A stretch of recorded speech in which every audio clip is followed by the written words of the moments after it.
Breeze. Going to be a beautiful day. I hope you've already been outside and gotten your morning walk in. If not, get out early because it's going to be hot. We are in Hebrews chapter 12, and we're going to, the writer's been talking about how to help each other as a functional family of God.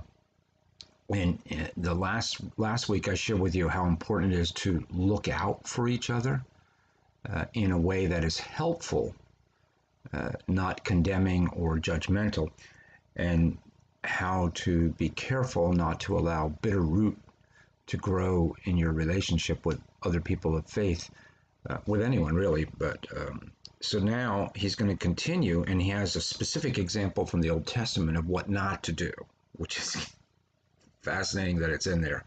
So this is verse 16, and I'm going to read through to the end of verse 17.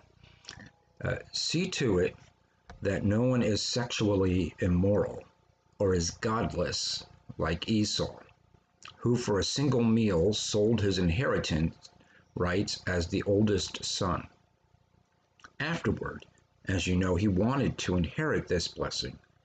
He was rejected, even though he sought the blessing with tears. He could not change what he had done.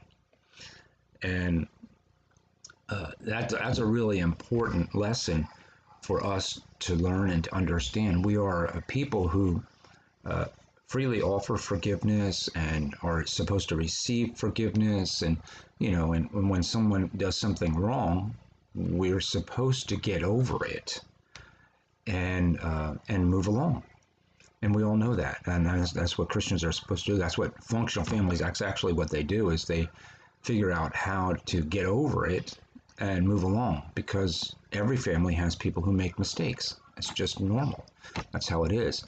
And in this particular case, I'm going to just talk a little bit about these two brothers and understand something. This is a very dysfunctional family. Abraham's family, all the way down through the line, it's filled with crazies, and a lot of people who really don't follow family rules and systemic ways to be helpful to one another, but a lot of times they're looking out for themselves. And it creates a generational story where we see that in the Old Testament that there are consequences for behaviors and decisions that flow down to the third and fourth generation following the decision that was made. In this particular story that the Hebrews writers is talking about, it's a story of Jacob and Esau in Genesis. And they're brothers. Esau's the older brother, but only just by, a minute or two. They're twins. And as the oldest brother, Esau has the legal right to the inheritance, which is huge. I mean, it's land, it's finances, it's prestige. There's a lot of things that go along with that promise. The two boys are very different. The mom and dad play favorites. Mom loves Jacob, and dad loves Esau, so they don't treat their children the same. They treat them differently, each one does, and so there's, as a result of that, there's a great jealousy between the two boys. That jealousy leads to contempt, and so Esau has contempt, tries to figure out a way to injure his family by rejecting the promise. And a lot of young people do that. They reject God, not because they're rejecting God, but because they want to get back at their parents because of a dysfunctional relationship. And that happens, I see it all the time, and I'm sure you do too. And so that's what's happening here. Esau's getting back at his parents for playing favorites, and especially his mother. And so he rejects the promise. Jacob steals the promise. That's the word that's used. He steals it. He tricks him into giving it away. And the dysfunction becomes so bad that Jacob's mother tells him, you need to run away for your life. Esau's going to kill you because of what you did. And so Jacob leaves. And the point that the writer makes is just so significant. He says that even though Esau wanted to make up for what he had done, and it was even remorseful and tearful about it, he wanted to make things right. He wasn't able to because of the consequences of the decision that he made. And a lot of times, when our children are young, they make a bad decision and we forgive them and we don't teach them that there are still consequences. I still love you, but there are consequences for the decision that you made. You can't just treat the family like this or treat the promises of God like this and not expect some kind of consequences because, well, after all, God will forgive you, right? Mom and dad will love you anyway, right? And that's not real. That's not how it works. Yes, Christ forgives us, but the problem with this family is mom and dad don't forgive, but more so, the brothers don't forgive. And it's kind of interesting to watch. Jacob's issue is he senses contempt from Esau. He steals that birthright, runs away, and he feels such guilt over that action, that decision. The consequences of that decision, even though he got the blessing of God, it was fascinating. He got the blessing of God. He still feels guilty for stealing it. And the scriptures teach us that he's the one who wrestles with the angel. He has a wrestling match with his soul, and he gets injured. He's like physically wounded, and he limps the rest of his life. And tell me those are not severe consequences for a decision that you made, where you make a decision to steal something that's really good, and the consequences flow into your life. It becomes so bad. It's time for Jacob to go back home, and he is afraid to go back home because of Esau. This is many, many, many years later. He's so afraid that he puts the women and the children in the front of the line when they're going back into the promised land and back to see Esau, because he's hoping that the women and the children will soften Esau's heart, and Esau will forgive him, and everything will be okay. So this is decades later. It's still on Jacob's mind. It has never left. He's very, very guilty over that. And then there's this tremendous scene, and this is the God part that sometimes I just love sharing with people. Jacob's family's coming, Esau's family's waiting, and the action is, it's like there's going to be a great war. It's going to be a great battle, and what's going to happen is one of the two brothers is going to finally win and kill the other one. That's what we think is going to happen. And God is so surprising. We think that because for most of the story, we're in the mind of Jacob. And Jacob has created this division with Esau because his mother planted the seed and said, Esau's going to kill you. And so now he's like, this is it. He's going to kill me. He's going to kill me. He's going to kill me. He's going to kill me. And then when they see each other, Jacob's like, ready. Here it goes.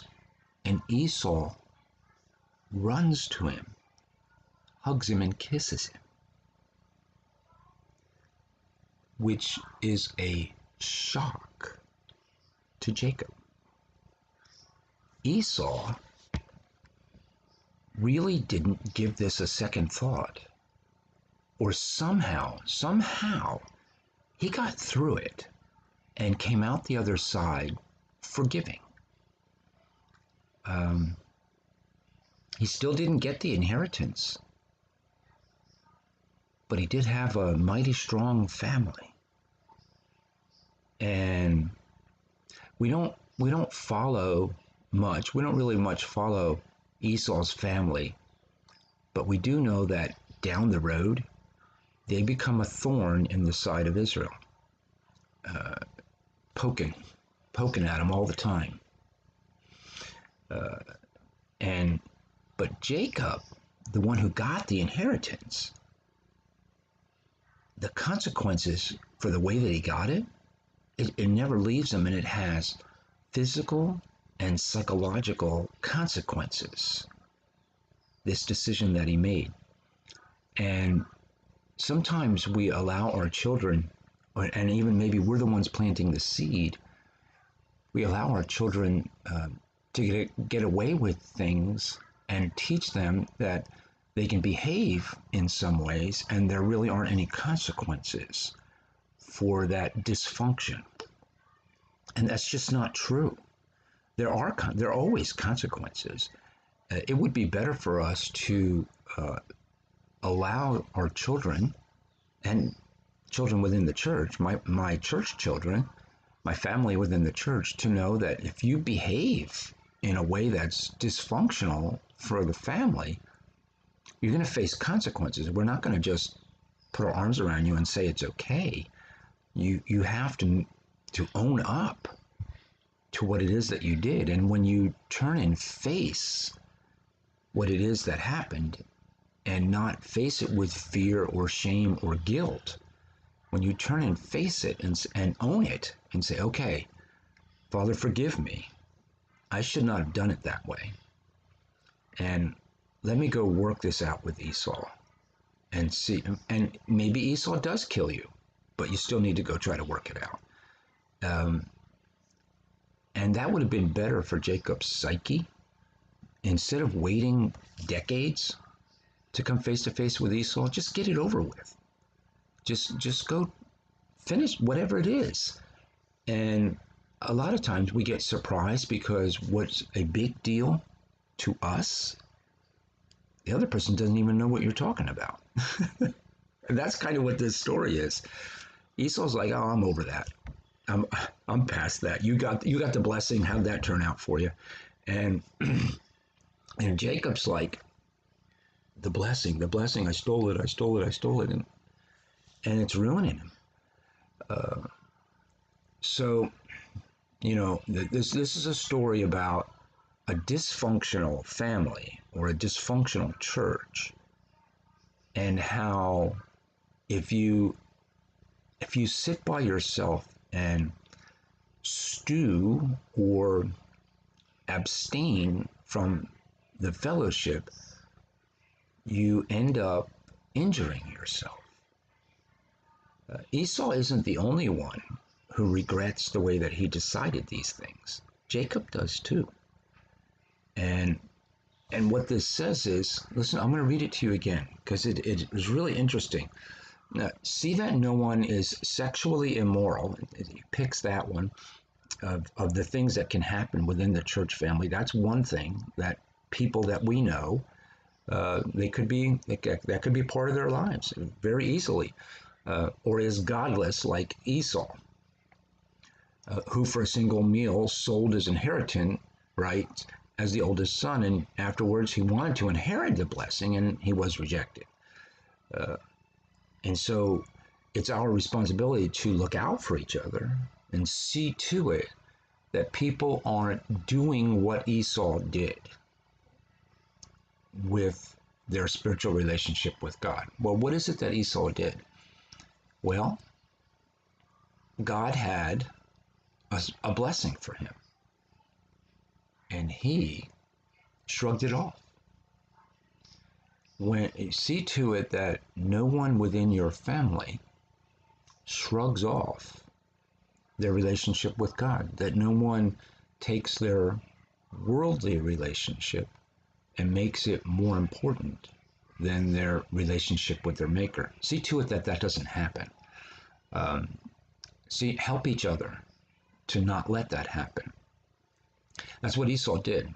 He's allowed his stomach a meal. He was hungry, and he sold his spiritual inheritance for a meal, allowing the things of this world to take priority over his relationship with God. That's why he picks sexual immorality. That's the same thing, allowing the temporary benefit and pleasure of this world to become superior to the spiritual benefit of a relationship with God. And we may regret our decision to allow this world to have priority, but that doesn't mean that there aren't consequences for the decisions that we make. There are always consequences, and whether it is sexual immorality, financial greed, it doesn't matter what it is. It's just fill in the blank. There's always this temptation to allow the trappings of a worldly life, the pleasures of the today, to take priority over the eternal joy that we have in our relationship with God. We always have this temptation. Oh, I can fix that later. I can fix that later. I'm going to do this now. I'm going to do this now, and God will forgive me. And yeah, God will forgive you, but that doesn't mean there aren't consequences for what we do now. And that's what this story is about, is there are consequences for decisions that we make. God doesn't eliminate the consequences. He just cements our eternity. The consequences are going to happen. And don't think for a second that God's going to forgive you and then say there are no consequences for decisions that you've made. There are always consequences for decisions. It's inevitable. And so it's our responsibility to kind of point that out to people. You can't go on like this and not think there are going to be consequences in your life for the decisions that you're making. There are always consequences. It doesn't mean that your God family doesn't love you. People don't love you. People who point this out, of course they love you. They wouldn't point it out. They don't want you to face the same painful consequences, perhaps that they faced or are facing now. Maybe they went through something like what you're going through, and they say, "Don't do that. Don't do that." But the temptations of this world are strong, and sometimes they seem to override even the wisdom of the word that there are consequences for decisions. Well, Esau is a great example, but so is Jacob. They're both examples of consequences for worldly decisions, things that we decide in this life, and how we cannot avoid the consequences of the decision. That doesn't mean that our eternity is at risk. It just means that our here and now, we've got to work through things. And that's really the best thing I can say to you is, if you've made a decision that has breached relationships with someone, there are consequences for that.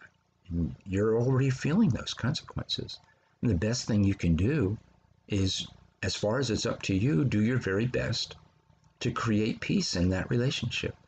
And go to the person or the people or your family or whatever it is, and just talk with them, and seek their forgiveness. But there are still consequences, and own up and say, okay, there's consequences, and then live through it so that you can get past this being either a psychological or a physical burden for the rest of your life.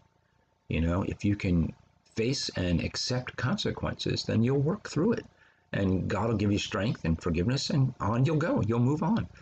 And that's a great, great lesson for us as we look at this story of Jacob and Esau. And there are a lot of stories in Abraham's family about consequences.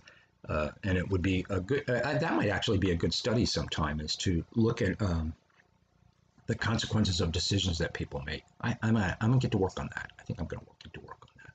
Well, anyway, you have a great day, and I hope that you make great decisions. If you've made decisions in your past that have consequences that came to your mind and you'd like to get through it, I would say get to work on that. That would be a good thing for you to do today.